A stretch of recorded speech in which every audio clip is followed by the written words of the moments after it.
Welcome everyone to yet another LinkedIn Live with me, Mark Stabina from Winning EQ. What is Winning EQ? Well, it's my platform through which I help teams, organizations improve their culture, improve their performance by elevating the emotional intelligence of its people. The soft skills, if you will, which is ironic because they're some of the hardest skills to learn. Okay, it's Mental Health Awareness Month. Still, we're coming to the end. And I'm so elated to be able to bring this guest on today, who's a dear friend and former teammate of mine. And he's number 3 out of 4 guests I'm going to feature during Mental Health Awareness Month, or my series of LinkedIn Lives. We've already talked about how to inspire others with your mission so that it becomes a movement.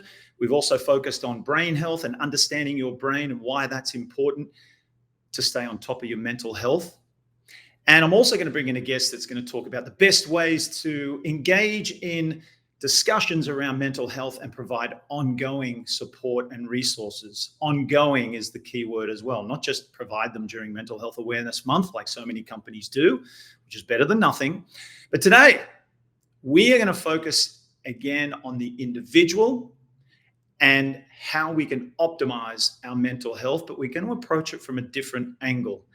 And I'll let our special guest, Damian Brown, give us some insight on how he does that and how we can also do that together. Now, a little bit of background on our guest today before I bring him onto the main stage. Damian's, as I mentioned, a former professional rugby player. He's Irish, so many of you are going to enjoy the Irish accent. After rugby, he then became an extreme adventurer and a motivational speaker and coach. And some of his notable achievements, among many, many, many achievements, are completing the grueling Marathon des Sables, a 6-day, 257-kilometer run across the Sahara Desert. Absolutely nuts. But he also became the only person ever to row solo across the Atlantic Ocean. So he's breaking records, and he's here to give us some insight on how he did that and also why he did that. Please welcome Damian Brown. There he is. Now, and can I also, and this is quite fitting for you and everything you do, it's 5 a.m. for Damian, folks. He's settling in my homeland, which I don't blame him, in Australia. So I still can't believe when you agreed to 5 a.m., I'm like, are you sure, mate? And then I remembered who you are. And, you know, you probably don't even sleep. You're the Irish David Goggins. So, mate, thank you again. 5 a.m. Welcome to those that pop in, and you're in for a treat. Buddy, 20 years since we played rugby together. We briefly chatted about how nuts that is, but is that sunken in? Not really, it doesn't, I don't know what 20 years feels like, but this doesn't seem like that would be it, This doesn't seem that long ago since we were kind of doing our thing in Franklin's Gardens, and that very fruitful part of my life was happening, in our lives. It was an extraordinary experience, formative, a formative part of a young man's life, getting to live in those environments and experience those environments and be pushed by all that they encompass. So yeah, it feels much fresher than what I think 20 years should feel like. I wonder too, and we no doubt you'll continue to refer to that throughout our chat today, because we are talking about how this relates to mental health, what you've been able to achieve, what pushed you to achieve these miraculous feats, and also, as you said, even just doing it in another form as a professional athlete. Back to those Northampton days, I got to say, if someone had asked me out of the squad that we were part of, who was the most likely to go on and do ridiculous human feats and break records and be an extreme adventurer, I wouldn't have said you're not in my top 5, but I don't think you would have been the one that I singled out. There were a bunch of other nutters on that team that I would have thought perhaps would be doing what you're doing right now. No disrespect. Do you agree with me? Oh yeah, I think that's very fair. Even putting me in your top five, I think is a stretch. Um, yeah, that was a professional rugby was an extraordinary journey, and one that was deepened year after year after year. So by the time I kind of was contemplating retirement, I had built this deep connection with pushing my body and my mind, really, more than as a focus, at least, and as a what I get from the physical pursuit, physical endeavors. I had a deep connection with the power of that and what it gave me, and I just knew that it was something I wanted to continue and would continue to do. So, and when you're kind of there's a game here that has to be played, right? The game of life. Like, so when I was thinking of ways to do that, like what does this look like after rugby? The kind of avenue I saw was through extreme adventures, because some people do make a living from being an extreme adventurer and explorer. So that was a component of the decision, but the main body of it was like, it was a very purposeful, meaningful way to live, to, that I discovered, almost institutionalized from rugby, as the environments are very driven for more. They push its players particularly for more all the time. So when you when you take responsibility for that, and you start to it becomes a kind of crossover from the environments pushing you to you pushing you, then you get these extraordinary rewards from being that person, physically, mentally, emotionally, spiritually, if you want. So that Mm. was the path I found, and I found this way to try, at least, to continue it. And there wasn't a huge amount of structure around that. There was just some things I knew I wanted to try to do with my life, and they were some of the things you mentioned, like complete the Mountain de Sable, row across the Atlantic, climb some of the highest mountains on the planet. Um, they were I was pulled towards them because of the extremes, because of the challenge, because of the experiences and what they would give me on all those levels I mentioned. So yeah, kind of, it was throughout that rugby journey, and I had the time and the space, I suppose, to discover that this was the path I wanted to continue after it finished. That's wonderful, Damien. I have so many questions about that. Obviously, don't want to go too far down the path of a passion of mine, as it is. I'm sure yours is athlete transition. So, you're speaking, I'm sure, to a lot of athletes, former athletes, who get to that stage of post career and are lost. A lot of athletes are lost. And I think, personally, I think a lot of that struggle is that wrapping up their identity in what they've Mm, done for so long. And now that that's gone, who are they? Some depression sets in with a lot of athletes, former athletes, anxiety about what's next, and lack of purpose. So, mm, in what you just described, it felt like and it sounded like you'd already connected to that purpose, which I think is a really great advertisement to any athlete that's wondering, how am I going to handle this next phase? How am I going to navigate not being known as this thing anymore and putting all my efforts into this day in, day out pursuit, as you said, that's provided for you? Well, mm, there's a good example of what you can do, and that's connect to other things that it gave you mentally, emotionally, and physically, and knowing, without knowing exactly how it looks, you just knew you were mm, connected to that, and you wanted to continue that because that gave you the profound sense of purpose, and there are mm. a lot of benefits to that. That's what I heard. Is that pretty accurate? Absolutely, yeah, yeah. Mm. So I think I discovered um, quite. kind of midway through my career, I'm much more than a rugby player, and a lot of it was a lot of that kind of I because early days, right? There's there's great safety in the label of being a professional rugby player. Mm.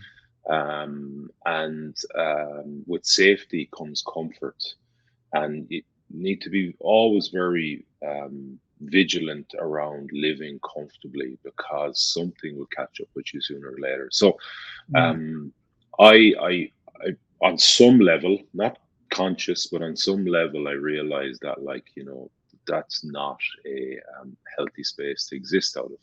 And I was on this path, and still am always on this path to discover more about myself. And I do a lot of that through pushing physically and what that gives me, as I said, mentally and etc. So yeah, I discovered really that, like, I'm not a rugby player. I'm Damien Brown, and I started to form, or at least understand and connect deeper with what that meant. Through the extremes, through living in the edges, right? Now, professional rugby is very much an environment on the edge of existence, right? It's very extreme. But that gives you, at least that opens a window for you to discover more about yourself, Mm. particularly if you take responsibility for everything in your life. I think that's really key, because when you take responsibility, you learn deeper. You think at different angles around things. You're not thinking about it from somebody else's perspective. You're thinking about it from um, your own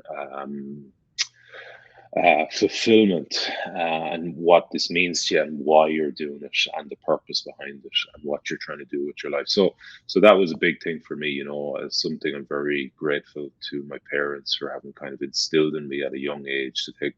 They gave me responsibility, and I learned the power of, taking responsibility, and that kind of led to, if I go deeper into rugby, that led to me getting to where I got to. I always took great responsibility for my own training and my own preparation. And then, that led me to kind of having the tools then to go into extreme adventures, and the drive and the direction through, like, knowing what it's going to give me, like finding this path. I call it, like, I know it sounds a bit high. I want to say it sounds a bit lofty, but I genuinely feel it's a path to self mastery. Because you're constantly, like, what happens in rugby, you get exposed to sides of yourself you don't particularly enjoy or like, that shadow side of yourself. It's the same in extreme adventures. When you're pushing yourself, when you're pushing to the edges of your capacities, you always expose that side of yourself, and you learn to build a relationship, and you learn to accept it and learn to see it as part of you, and you don't run from it.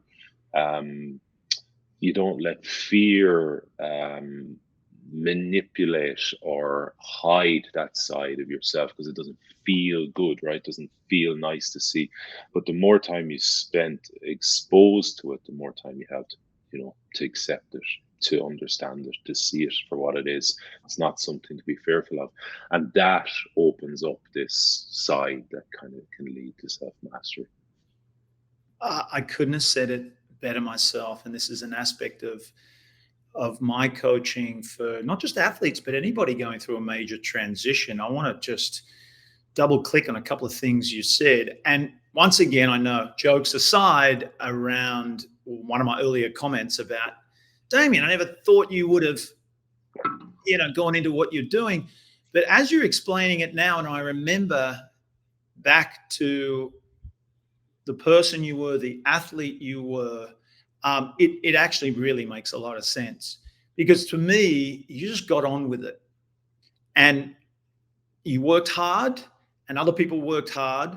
You did it in this kind of quiet manner where there was no moaning, no bitching. And hearing you talk, that to me, that just sounds like that is you taking responsibility and just getting on with it, doing what's required, and internally actually enjoying it. Mm, I'm also hearing that as well, and what it gives you. This is the key. When you said taking responsibility, facing things on your own, and you rode across the Atlantic by yourself. Okay, like this is nuts to me, and that's another thing as well. I didn't see that you particularly enjoyed rowing. Who does? But you're pushing your comfort zone. The trappings of professional sports and what it gives us is people, athletes get attached to the external, the recognition, the perks. mm, Whereas what you're describing, what you focused on, was how to develop your fulfillment and your happiness and your sense of self from within, not relying on other people's perception, not relying on the material things that can come with this sport that we play. Uh, it's focusing more on your internal growth and who you want to be as a person. And that is so important that you started developing that. So I acknowledge you and commend you for that, Damien, which again, as you said all that, it's no surprise that you wanted to continue that because you subjected yourself to that. You saw the hard work from a different angle and you focused on the benefits. I think a lot of mm, people don't focus on how much it gives you to push mm, yourself to get out of your comfort zone, but you were already connected to that. So I guess what I want to say is you've answered a lot and you'll probably repeat yourself a little bit, but I got you on because it's Mental Health Awareness Month. I wanted to connect what you've done and everything you're saying about your why for your extreme adventures. I want to relate it to mental health. I want to relate it to, again, the benefits that you've already mentioned it gives you, how it enables you to grow. So describe a little bit more, if you can, your relationship with your mental health, just so others can sort of take that on board and maybe put it into practice and improve their own mental health. The best way I can do that is to tell you the story where all this kind of Please. where I made that connection that you talk about that has served me incredibly fruitfully and deeply in my life. So everything started for me when I was at least this journey when I was 17, and I finished my school's rugby season, and I was massive. Like I was 6'4", 6'5", probably at that point. 250, 60 pounds. And I finished that season without playing a minute of a game. And that, like, I was obsessed with rugby. This was 1997, 2 years after watching Jonah Lomu run over, half the Irish team, half the English team, half the Scottish team, and just take the rugby world by storm. And I was 15-year-old watching this, and I just became obsessed with, Mm. rugby and the All Blacks. And here I was finishing my school's rugby team like this, like outlier in terms of size, and I hadn't contributed one bit, and that really hurt. Like that was emotionally very painful when I saw it for what it was. Like I was, embarrassed. I was disappointed in myself, and I think most of all, I was ashamed. Like Mm. so, even though that was, a young, immature mind, I was able to make a decision that changed the course of my life, and that decision was, well, what are you going to do about it? Like, what are you going to do? You're not fit. There's a reason you aren't playing. You're heavily overweight. You don't deserve to play. But what are you going to do about it? And so I said, I'll get fit. And I didn't know anything. Right, 97. It's not like now, where everyone has the world full of information at the touch of their fingertips. Right. So all I knew was like, well, we run laps at training, so I just go to Go Regions and run laps. So I was so I was so ashamed and so embarrassed that like I was like 11:30 at night. First night I went up, and it was a manky west of Ireland April night, pissing out the heavens. I had about 20 layers on because that's what I thought helped, lose weight and get fit. And I just started to run laps that night, and I only lasted 2.5 laps. That's how unfit I was. But the next night I was back, and I did a bit more, and the next night, and the next night, and the next night, and every night for 30 nights I ran around that pitch. Um, and To answer your question, it was about 10 minutes walk from my parents' house, that rugby club, Go Agents RC. Every night I walked home, I felt something. It felt good, right? I can explain it to you. I know what it is now, but I didn't know then, right? The only feedback, the feedback I was getting is this feels good physically. It's tough, every step, like I want to stop, like, but I'm not, right? Or at least I'm persevering into the work as far as I can.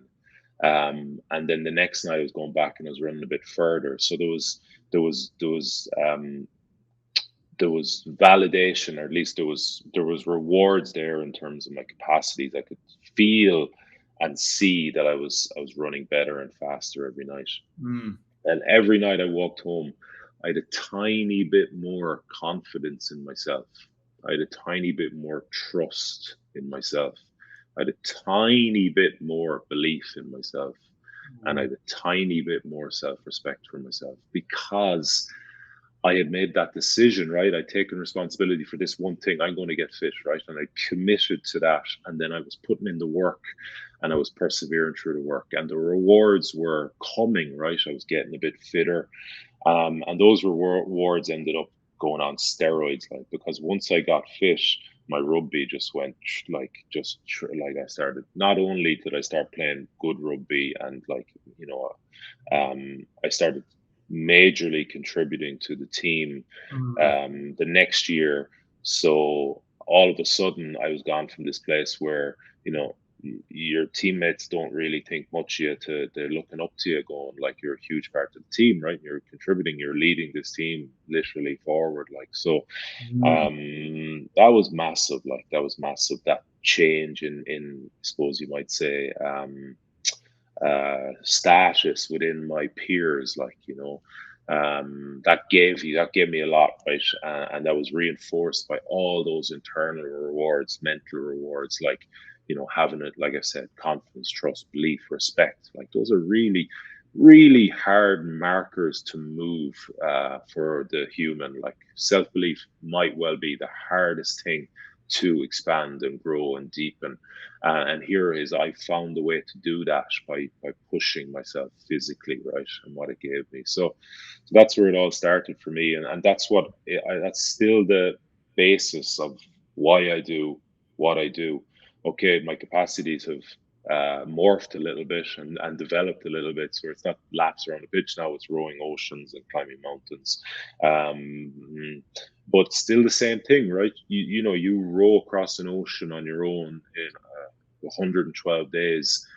You go through some moments of difficulty and depths of despair, but you don't give up and you persevere through them.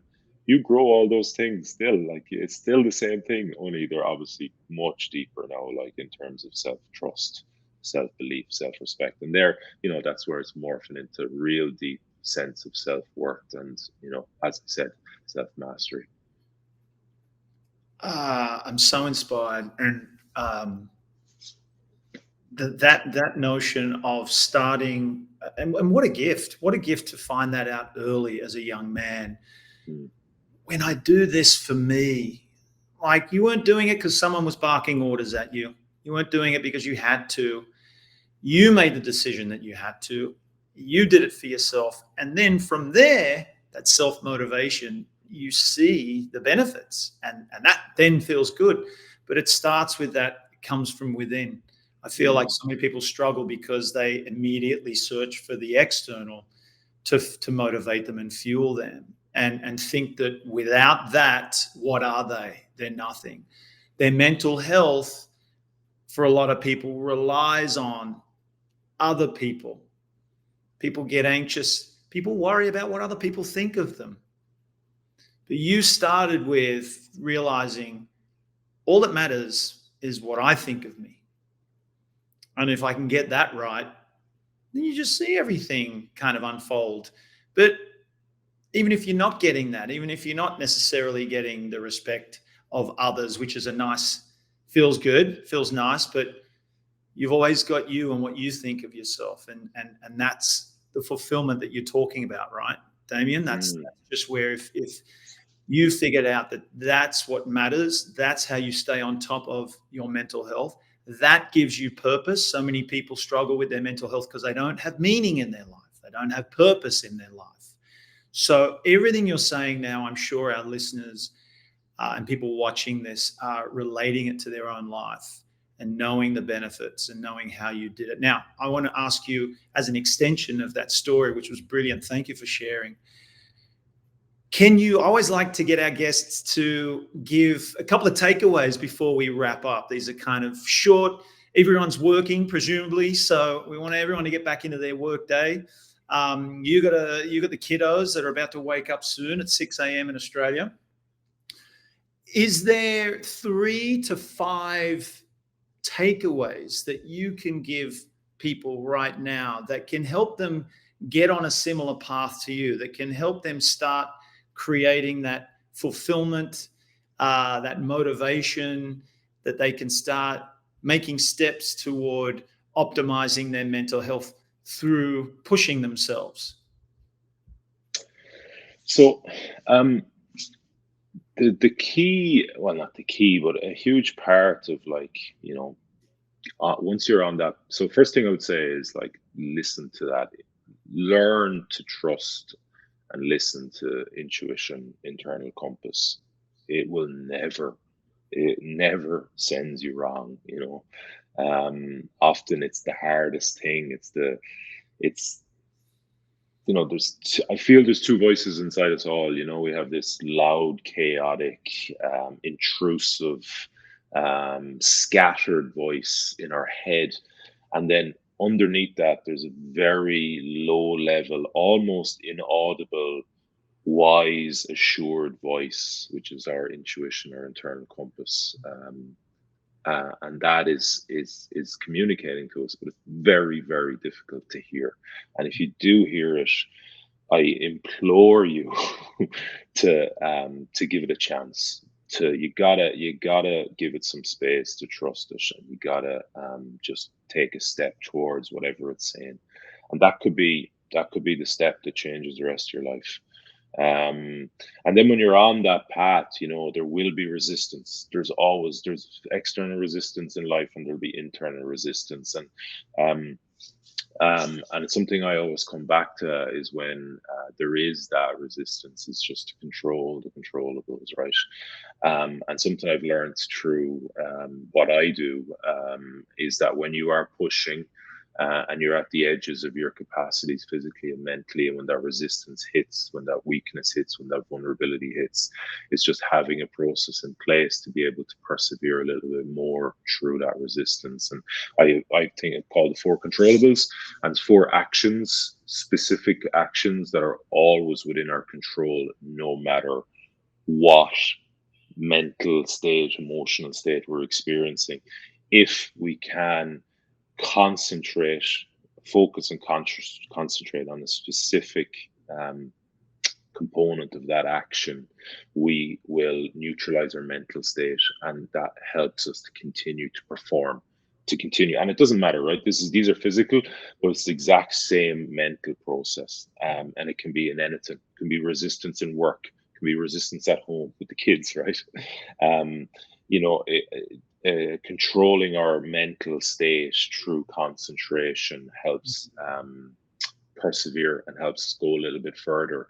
And the rewards of that physically, like, if at least if I come back to a physical endeavor, um, are good, like, they're very healthy for performance. But the major rewards of being able to control that space are mentally and emotionally, and those things are, so breath, always within our control, no matter what, no matter the depths of darkness or despair that we're going through. If we can bring our concentration to a specific part of our respiratory function and dial in that concentration, neutralizes our state, depressurizes the effects of time over us, and helps us continue to perform. Effort, physical effort, is always within our control. Exact same thing. If we can bring our concentration to how much effort we are putting through a body part, for example. And again, I'm coming at it from a very extreme physical space, but it translates right back into everyday life. How much effort am I putting through my quad to get out of this chair, right? If just making that connection, it's what the effects that has on your mind and how it changes your mental state, how it brings it from a negative mental state to a neutral mental state. Self talk, always within our control. And the last of the four controllables is body position and technique. So the body position and technique. And you're like, you might be thinking, well, how does that translate into everyday life? I mean, it couldn't be more translatable. It's making that mind body connection, bringing your attention internally to a part of your body, to the soles of your feet on the ground, and connecting, making that connection. The effects that has on your mind are extraordinary. How it brings you out of anxiety, how it brings you out of whatever depression, how it brings you out of frustration, agitation, low level stuff that comes up, right? Low level negative emotions that come up every day in work, in family, in training. So it's having that mental control, and the four controllables, I call them: body position and technique, effort, breath, and self talk, are very, very powerful. And the thing about self talk is, where the first three, effort, breath, and body position and technique, they neutralize your state when you dial in that concentration. What self talk can do is you can attach really positive, meaningful, emotional imagery to what you're saying to yourself, and that can bring you all the way from a negative state all the way to a positive state. So yeah, I something I've developed. I found it extraordinarily beneficial in the most extreme circumstances you can absolutely imagine, like on ocean rows, and in everyday life. It's all just about controlling that mental state.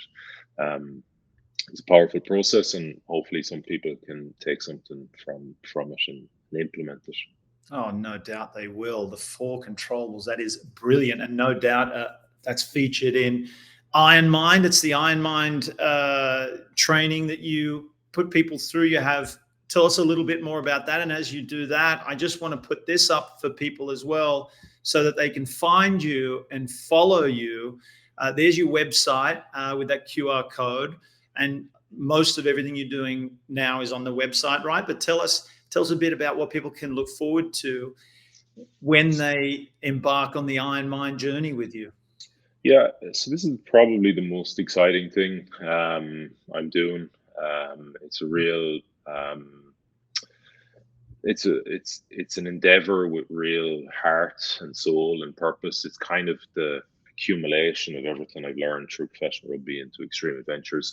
Um, but not everybody, right, can take 2 months to climb a mountain, in the Himalayas, or 4 months to row an ocean, right? It's just, I'm with the thinking that, what it's going to give you, those paradigm shifting experiences, that it's going to really open up your mind to your potential. So I've developed, over many years, I've developed a experience, or like which. So the Iron Mind, we do what we call crucible experiences. So we put people through a crucible experience, like a forging experience, over 12 hours or 24 hours, with the goal of having the same, eliciting the same states, and teaching people how to control their mind when they're in those states that come from extreme physical endeavor, to again to realize their potential and to have those paradigm shifts in terms of what they're capable of, their self-belief in themselves, their self-respect for themselves. So it's, yeah, it's something very meaningful to me. It's something I've been working on for a long time. It's just, at least it's just come out into the world as a enterprise. And yeah, we've had our first one, and we'll have, at least we've held our first crucible experience now, and we had amazing feedback from the participants. So very excited to see where it can go. Really trying to, I suppose, change people's experience of themselves and their life through pushing them, and in these crucible experiences, and teaching them, guiding them how to organize their psychology while they're going through it so that they can persevere a little bit further into those states of, as we explained, those states of vulnerability and fragility, particularly mentally and emotionally. Congratulations on that, buddy. Just the beginning. I love what you're creating. I'm so proud of you. I'm proud to know you and have shared the field with you. And I'll be continuing to follow your journey and implementing some of the stuff, even I've just learned from you today, but certainly as you'll keep putting out into the world. I can't thank you enough, buddy. Thank you for your time. There's so much value that you shared. So many takeaways that I have no doubt the people that popped in and out of this meeting today, this LinkedIn Live, thank you to those who showed up. No doubt you got a lot of value out of it. And thank you, Damien. Onward and upward, buddy. Absolutely. A pleasure. Thanks for having me. Well, you get back to those kiddos, mate, and we'll all be following you and can't wait to hear. Can you give us a quick preview of maybe the next challenge, or is that TBD? Kind of a couple of years away, but I'm early stages thinking about, so it's tough with family now, obviously 2 young kids, so can't be away for like 4 months, but yeah, doing something probably in Ireland around a triathlon, but like a triathlon on a deep dose of steroids. So probably like running around the country, rowing around the country, that type of thing. Of course. All right. Well, I won't be joining you for that, but I'll be watching from afar and cheering you on, Damien. Thanks again, buddy. You're a champion. Thanks, Debbie. Great to chat, man. What an absolute treat. 20 years since we played together, which is frightening, but also just to see what Damien's achieved and how he's applied himself, and how from an early age, that's my main takeaway from that today, from an early age, he connected to the benefits of pushing yourself, getting out of your comfort zone, and how it can improve just your self-esteem, self-respect, and hence your mental health. Well, thanks again, everyone, for joining, and can't wait for our 4th and final LinkedIn Live coming up soon for my mental health awareness series. But I'm going to say bye for now. Have a great week and weekend.